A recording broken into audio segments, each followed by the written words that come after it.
ប្រិមត្តទូរទស្សនិកជនជាទីគោរពយុទ្ធភូមិភាគទី4កម្ពុជា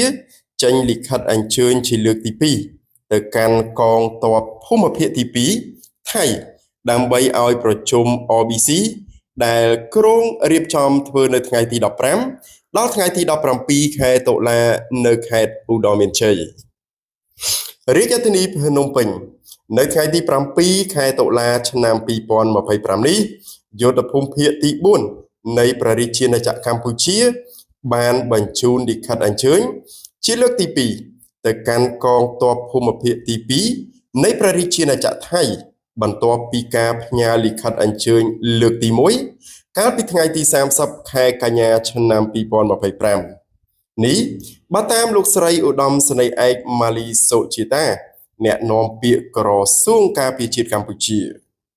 អ្នកនាំពាក្យក្រសួងការពារជាតិកម្ពុជាបានបញ្ជាក់ថាចំពោះការផ្ញើនៅលិខិតអញ្ជើញ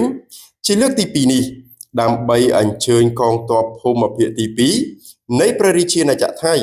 មកចូលរួមកិច្ចប្រជុំគណៈកម្មាធិការព្រំដែនថ្នាក់យុទ្ធភូមិភាគកម្ពុជាថៃ RBC ដែលក្រុងនឹងរៀបចំធ្វើនៅថ្ងៃទី15ដល់ថ្ងៃទី17ខែតុលាឆ្នាំ2025នៅខេត្តឧត្តរមានជ័យដែលកម្ពុជានឹងធ្វើជាម្ចាស់ផ្ទះហើយកិច្ចប្រជុំនេះគឺអនុវត្តទៅតាមស្មារតីនៃការប្រគល់ភារកិច្ចរបស់គណៈកម្មាធិការព្រំដែនទូទៅ GBC នៃប្រទេសទាំងពីរកម្ពុជាថៃក៏ដូចជាការដែលបានកំណត់ក្នុងកិច្ចប្រជុំវិសាមញ្ញ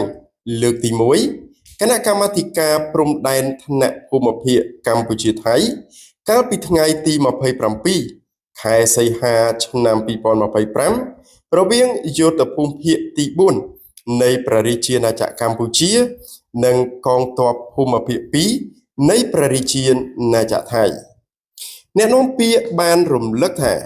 ការអញ្ជើញភាគីថៃចូលរួមកិច្ចប្រជុំ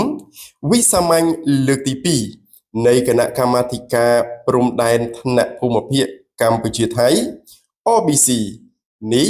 មានគោលបំណងដើម្បីជំរុញការបន្តអនុវត្តនៅបទច្បាញ់រវាងកម្ពុជានិងថៃឲ្យបានពេញលេញនិងប្រកបដោយប្រសិទ្ធភាពព្រមទាំងស្វែងរកកិច្ចសហប្រតិបត្តិការជាក់ស្ដែងសម្ដៅលើកកម្ពស់សន្តិភាពនិងស្ថិរភាពរវាងប្រទេសទាំងពីរ